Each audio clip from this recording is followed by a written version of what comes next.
네, 주요 사건 사고 범죄학의 시선으로 풀어보겠습니다. 오윤성 순천향대 경찰행정학과 교수와 함께합니다. 어서 오십시오. 네, 안녕하세요. 네, 기독교 복음 선교회 이른바 JMS 교주 정명석의 성범죄를 도운 2인자에 대한 법원의 최종 판단이 내려졌습니다. 징역 7년이 확정이 됐는데 먼저 법원의 판단 내용부터 정리를 좀 해주시죠. 네, 지금 이제 JMS의 그 2인자로 활동을 하고 있는데요. 이 정조은이라고 하는 예명을 사용하고 있는 이 김 씨 같은 경우는 네.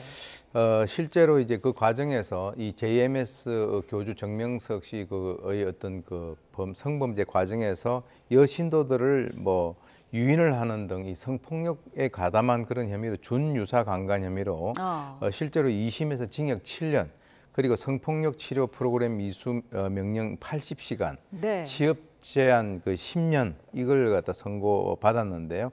이번에 2심 결과가 이제 대법원에서 확정이 됐습니다. 네. 그리고 이제 아울러 준유사 강간 방조, 강제추행 방조, 준강간 방조 등 이 함께 재판에 넘겨졌던 그 JMS 여성 그 민원국장 A 씨 같은 경우는 징역 3년, 또 다른 여성 간부 B 씨에게는 징역 1년 6월이 확정이 됐는데요.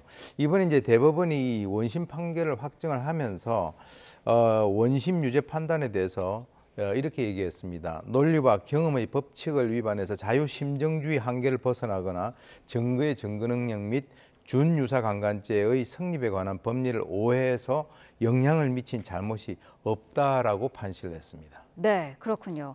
자, 2인자와 간부들이 조직적으로 이제 성범죄에 가담을 했다고 하는데 성폭력 대상자를 선발을 해서 세뇌까지 시켰다고 하더라고요. 네, 그렇게 이제 알려졌는데요. 이번에 이제 그 범죄 사실을 우리가 보게 된다면 네. 이 신앙스타라고 하는 것이 있어요. 그거는 이제 이 JMS의 미혼인 사람으로서 이 선교회의 교리에 따르는 그런 사람들로서 대부분 뭐 여성으로 이제 구성이 돼 있고요. 네. 그래서 이번에 그 2인자 정 씨 같은 경우는 이 신앙스타 중에서 정명석의 그 어떤 그 성폭력 대상자를 최종 선발을 해서 그 정명석을 뭐 또 이제 재림 메시아다 네. 이렇게 얘기를 하면서 이제 세뇌를 시켜 왔습니다.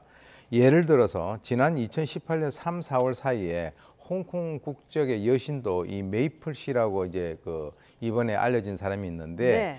이 사람에게 잠옷을 건네면서 여기서 주님을 지키고 잠을 자라라고 이제 지시를 했고요. 교주 사랑은 아무나 받지 못하는 선택적 은총이다. 즉 소위 아무에게나 기회가 주어지는 것이 아니다라는 그런 의미가 되겠고요. 네. 그리고 거부를 하면 지옥에 갈 것이다라는 수법을 사용한 것으로 밝혀졌습니다. 네, 이 2인자는 정명석을 또 신격화하는 그런 작업에도 앞장을 섰다고 해요. 예, 그렇습니다. 이제 이 교주에 대한 어떤 절대적인 믿음이라고 하는 것은 사실 이 지금 이 정명석이라고 하는 교주가 상당히 그 위기에 처해 있지 않습니까? 네. 그렇기 때문에 이 어떻게 보면은 조직 관리 차원에서 상당히 신격화를 시키면서 단단하게 하는 것이 2인자의 일종의 어떤 그 역할이다. 아마 이렇게 생각을 한 것 같이 보입니다. 네. 자, 이 종교라는 것도 이렇게 보면은 좀 폐쇄적이다라고 볼 수도 있는 것 같은데, 이렇게 좀 세뇌랄까요? 이런 아니면은 뭐 그 우두머리를 좀 신격화하는 그런 부분이 가능한 일인지가 사실 좀 이해가 안 가거든요. 어떻게 가능한 일일까요? 일반인들은 뭐 잘 이해하시기가 힘든데요. 사실 네. 이 2인자라고 하는 그 사람의 성격이라는 것은 1인자가 이제 뭐 천막 시절 즉 초창기 때부터 이뤄놓은 것을 어떻게 보면은 이제 그 인수해서 받는 그런 입장이 아니겠습니까? 그런데 이제 지금 현재 그 어떻게 보면은 이 조직 자체가 제대로 운영이 되어야만 현재 상태에 있어서의 어떤 권력이라든가 부라든가 그런 활동 영역을 그대로 유지를 할 수 있다라고 이제 볼 수가 있는데 네. 지금 JMS 입장에서는 상당한 위기가 온 거죠.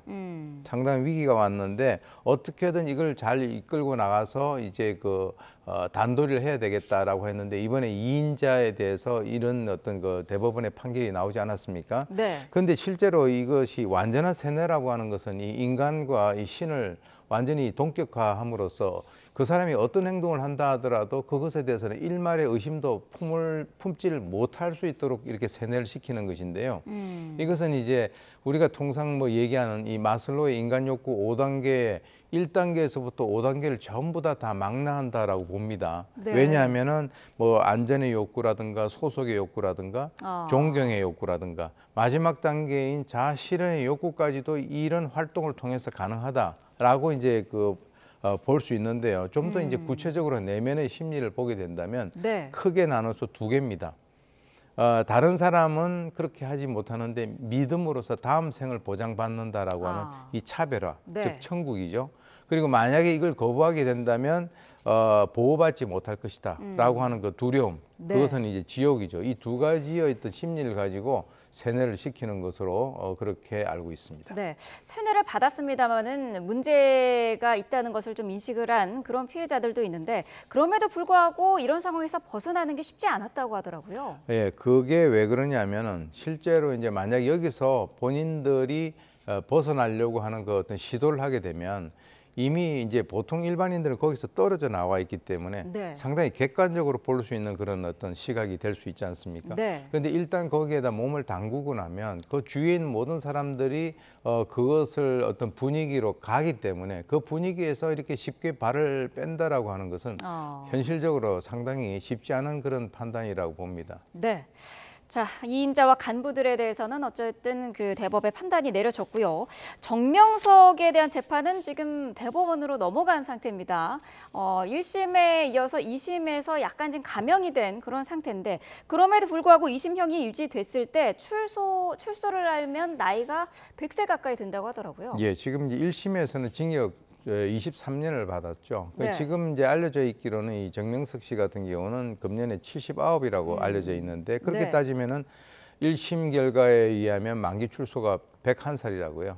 근데 이번에 이제 6년이 감형이 돼 가지고 이제 징역 17년이 됐는데 그것이 확정되지 않았기 때문에 네. 항소심에 불복을 해 가지고 지금 대법원에 이제 계류 중인 그런 상황인데 상고를 제기를 했습니다. 근데 만약에 이인자인 정조원 씨 같이 이번에 이제 확정 판결이 나게 된다면 96세가 되니까 4년이 빠진 이제 100세가 되는 것이죠. 네. 그런데 뭐 사실 이 추종자에 의한 여러 가지 어떤 그 뭐 신격화라든가 이런 것들은 계속 될 거라고 저는 봅니다. 아하. 왜 그러냐면 이 JMS 같은 경우도 사실 문제가 된 것은 이 교주의 어떤 그 성적인 그 일탈이라든가 성범죄 아니겠습니까? 네. 그리고 이번에 이제 측근들도 그 성범죄에 가담한 것인데 만약에 지금 이제 이런 그 결과가 나온다 하더라도 이미 기득권에서 자리를 잡고 있는 다른 사람들 같은 경우는 부와 권력과 활동 영역 이런 것을 이제 그대로 포기는 하지 않을 거라고 보거든요. 네. 그래서 앞으로도 이런 분위기가 이제 지속되고 신격화도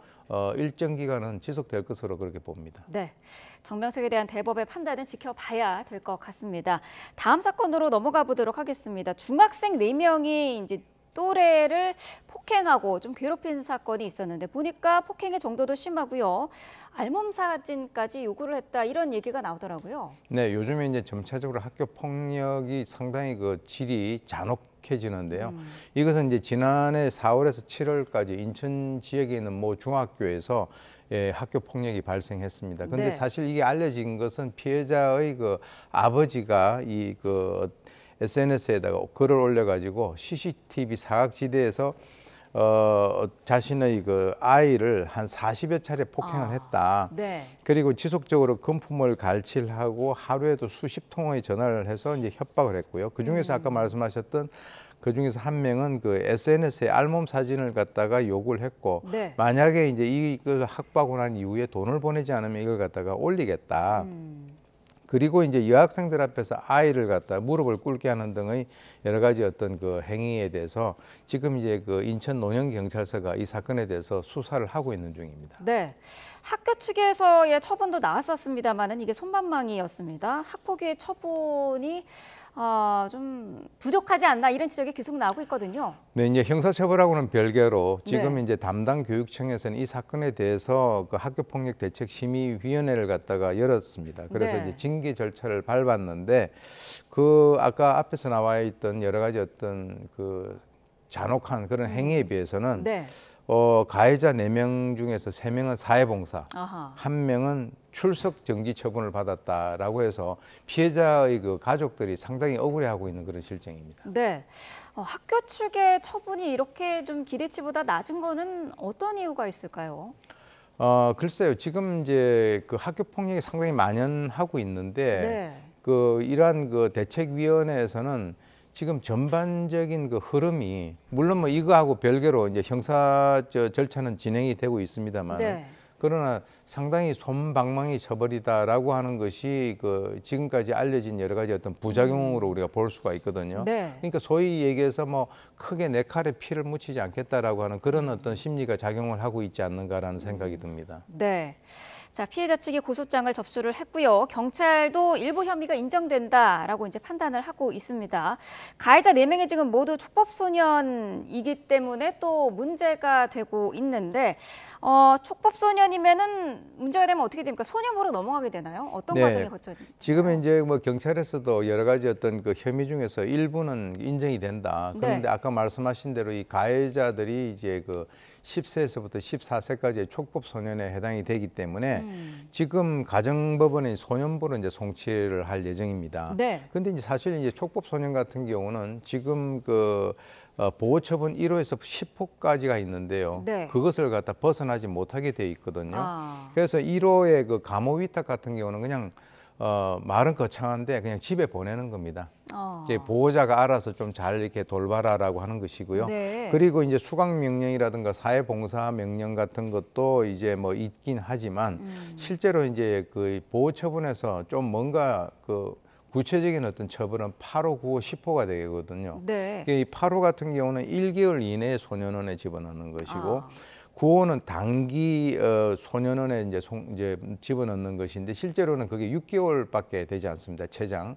최고 심각하게 처벌받는 것이 장기 소년원 그 보내는 것인데 이게 네. 최대 2년이거든요. 그렇기 때문에 지금 이제 이들 사이에는 경찰서에 가서 우리 촉법이에요라고 하는 것이 이제 만연해 있고요. 그 아하. 이유가 뭐냐면 이 소년법 제 32조 6항에 보면은 장래 신상에 대해서 어떠한 영향도 미치지 않는다라고 하는 이 귀절에 아이들이 이제 어떻게 매몰돼서 그런 행동을 하고 있는데 실제로 이제 이것이 그 여러 가지 어떤 촉법 소년의 연령 하향이라든가 이런 문제들에 대한 그 사회적 논란을 지금 현재 불러일으키고 있는 것입니다. 네, 보호 처분에 대해서 설명을 해주셨는데 그래서 그럴까요? 지금 뭐 대법원에서 나온 자료를 보면은 지난해 보호 처분을 받은 10대 미성년자가 3만 명 이렇게 늘어났더라고요. 이렇게 범죄 연령이 낮아지는 이유는 어디에 있을까요? 이게 이제 우리가 좀 심각하게 그 보셔야 될 것이 전체적으로 이 청소년들은 지금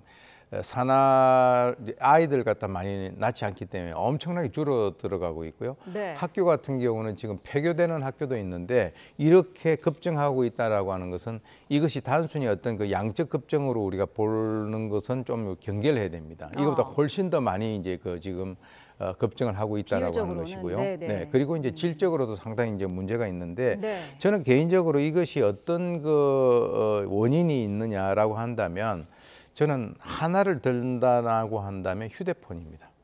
이전보다는 휴대폰을 이제 다 들고 있기 때문에 조금 전에도 나왔지만 SNS로 괴롭히고 그것에다가 알몸 사진을 올리고 하는 이런 것들이 있지 않습니까? 네. 그래서 이번에 인권위원회에서도 국가인권위원회에서도 이제 그 학교에서 휴대폰을 수거하는 것은 학생들이 인권을 침해하는 것이 아니다라고 하는 그런 그 결정을 내렸거든요. 네. 그게 지금까지 10년 동안 계속되어 왔던 그 입장을 갖다가 완전히 번복한 겁니다. 아하. 자, 그렇다면 실제로 이 휴대폰과 관련돼 가지고 어떤 문제가 있냐면 심지어 초등학교에서 딥페이크 음란물을 갖다가 만드는 그런 현상까지 됐고요.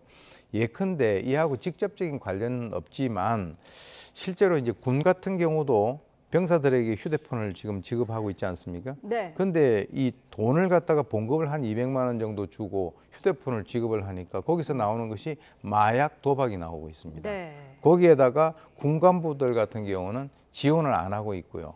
그러다 보니까 이 어떤 군이 흔들리니까 국민의 생존권도 결과적으로 흔들릴 수 있고 그리고 학교에서도 지금 여러 가지 문제가 있으니까 교사들도 자기들의 어떤 그 책임을 갖다가 방기하거나 포기하는 이런 현상이 있기 때문에 네. 글쎄요, 지금 한 번 그 잘못 풀어놓으면 걷잡을 수가 없는 건데 그렇죠. 저는 하나만 꼽으라고 한다면 휴대폰을 마음대로 풀어놓은 거. 사실 외국 같은 경우도요. 학교에 들어가면 전부 다 수거합니다. 알겠습니다. 사실 이 축법소년에 대한 문제가 뭐 오늘 내일의 일도 아니고 뭐 올해 지금 계속해서 논의가 되고 있는 부분인데 좀 심각하게 사회적으로 고민을 해야 될 것 같습니다. 마지막 사건으로 넘어가 보도록 하겠습니다. 사실 국경일이면은 어김없이 폭주족이 등장을 하는데 어제도 그랬거든요. 이런 일탈행위 자기 과시로 봐야 될까요? 어떻게 보시나요? 이거는 결과적으로 우리가 분석을 해보면 상당히 우스꽝스러운 일입니다. 네. 이 폭주족 같은 경우는 원래 어디서 나온 것이냐면은 일본의 그 폭주족 만화를 보고 이제 그 뭔가 거기에다가 착안을 한 것인데 일본에서는 보소족구라고 해서 폭주족이 이미 이제 우리보다 먼저 있었거든요. 네. 그거를 보고 따라하면서 시작은 언제 하느냐면 3.1절에 하고 대한독립 만세를 부르고 뒤에다가 그 태극기를 꽂고 다니고 하는 네. 이런 현상이 벌어지는데 지금은 이제 여러 가지 현상들 중에서 이 벌써 20년이 훌쩍 넘어서 장기화가 됐고요. 네. 그리고 이제 그 3.1절뿐만 아니라 광복절 이제 한글날까지 왔습니다. 그리고 서울에서부터 시작이 됐는데 지금 천안부터 해서 지금 지방까지 연결되고 있고 폭주 도구도 다양화돼 가지고 지금은 여러 가지 어떤 뭐 전동 킥보드까지 나오고 있는 그런 상황이거든요. 이게 굉장히 심각하게 우리가 이제 봐야 될 그 부분인데요. 네. 마치 자기들이 애국지사가 된 양 뒤에다가 이제 그 뭐 태극기를 이제 그 메고 다니면서 경찰을 조롱하는 이런 현상들이 점차적으로 지금 이제 확산되고 있는 그런 분위기 때문에 우리 사회가 상당히 좀 관심을 가지지 않으면 안 된다라는 생각이 듭니다. 네, 폭주족에 대한 경찰의 단속도 강화되고 있는데 특히 최근에 부산에서는 경찰이 6개월 동안 추적을 해서 폭주족 전원을 검거를 했다라고 하더라고요. 번호판을 가렸는데도 계속 이제 추적을 한 거였죠. 그렇습니다. 지금 이제 사실 뭐 전담 팀이 만들어진 것은 2009년도에 서울지방경찰청에서 이 폭주족 단속 팀이 만들어졌습니다. 네. 그동안에 꾸준히 지금 단속을 해오고 있고요. 특히 이제 그 코로나 때는 좀 약간 주춤했었어요. 네. 근데 요즘에 와서 다시 좀 기승을 부리고 있는데 이번에 부산에서 이 폭주적 주범인 30대 A 씨를 구속을 하고 공범 25명을 불구속 입건을 했는데요. 그것은 이제 이 폭주족들이 오토바이 번호판을 테이프로 가리고 네. 이렇게 또 뭐 오토바이를 중고 거래해서 증거 인멸을 시도를 했지만 경찰은 이제 수십 개에 있어서의 그 방범용 그 CCTV를 추적을 해가지고요. 동선을 그 추적해서 전원을 전부 다 검거를 했습니다. 그래서 네. 앞으로 부산뿐만 아니라 모든 지역에 있는 경찰들도 마찬가지로 이런 식으로 끝까지 추적을 해서 반드시 처벌을 해야만 이런 현상을 좀 더 잠재울 수 있을 것이다라는 생각이 듭니다. 네, 무엇보다 나의 안전도 나의 안전이지만 타인의 안전도 위협할 수 있다는 부분을 좀 잊지 말아야 될 것 같습니다. 오현성 순천향대 경찰행정학과 교수와 함께 내용 짚어봤습니다. 오늘 말씀 감사합니다.